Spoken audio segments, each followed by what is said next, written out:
চৌদিশে বিজেপি মই যলৈকে গৈছোঁ এই ঠাইতে আমাৰ মিত্ৰ দলক সকলো ভোটদাতা ৰাইজে আন্তৰিকতাৰে গ্ৰহণ কৰিছে আৰু ৰাইজে গভীৰভাৱে বিষয়টো বিবেচনা কৰিছে যে মোদী ডাঙৰীয়াৰ দৰে এগৰাকী সৎ নিষ্ঠাবান নেতাই যেতিয়া দেশক নেতৃত্ব দিব যোগ্যতাৰে দক্ষতাৰে দৃঢ়তাৰে কঠোৰ পৰিশ্ৰমৰ যোগেদি আৰু ভক্তিভাৱেৰে স্বাভাৱিকতে দেশ উন্নতিৰ পথত আগুৱাই যাব। যোৱা 10 বছৰত যিটো পৰিৱৰ্তন ৰাইজে প্ৰত্যক্ষ কৰিলে ৰাইজে ইয়াৰ পৰা লাভান্বিত হ'ল। সেইকাৰণে উঠি অহা ছাত্ৰ ছাত্ৰী আমাৰ যুৱক যুৱতী পুৰুষ মহিলা বৃদ্ধ বৃদ্ধা বিধৱা দিব্যাং খেতিয়ক শ্ৰমিক বা শিক্ষক শিক্ষয়িত্ৰী হওক বা বৈজ্ঞানিক হওক বা সৰু ডাঙৰ ব্যৱসায় বাণিজ্যৰ সৈতে জড়িত থকা ব্যক্তি হওক মানে সমাজৰ সকলো শ্ৰেণী ৰাইজে আজি মোদী ডাঙৰীয়াৰ কাৰ্যকালত যোৱা 10 বছৰে যিখিনি তেখেতসকল লাভান্বিত হ'ল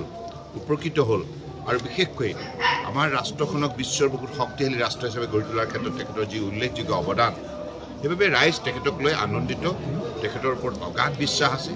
গতিকে মোৰ দৃঢ় বিশ্বাস যে অসমতো ভাল ৰিজাল্ট হ'বই। আমি আগৰ পৰাই কৈছোঁ 12+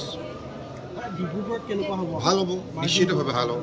মাৰ্জিন ডাঙৰ মাৰ্জিন হ'ব। আপোনালোকে চাই থাকক, অপেক্ষা কৰক 4 জুনলৈকে, হয়নে?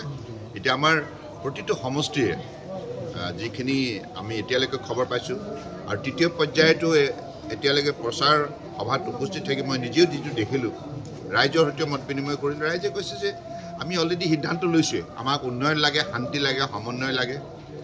গতিকে সেই সকলোবিলাক আজি প্ৰদান কৰাৰ ক্ষেত্ৰত মোদী ডাঙৰীয়াৰ উল্লেখযোগ্য সফলতা বটলিছে আৰু আমি অসম উত্তৰ পূৰ্বাঞ্চলৰ বাসিন্দা হিচাপে আমি সকলোৱে জানো এটা সময়ত ইয়াত আইন শৃংখলা পৰিস্থিতি কেনেকৈ অৱনতি হৈছিল আৰু ইয়াত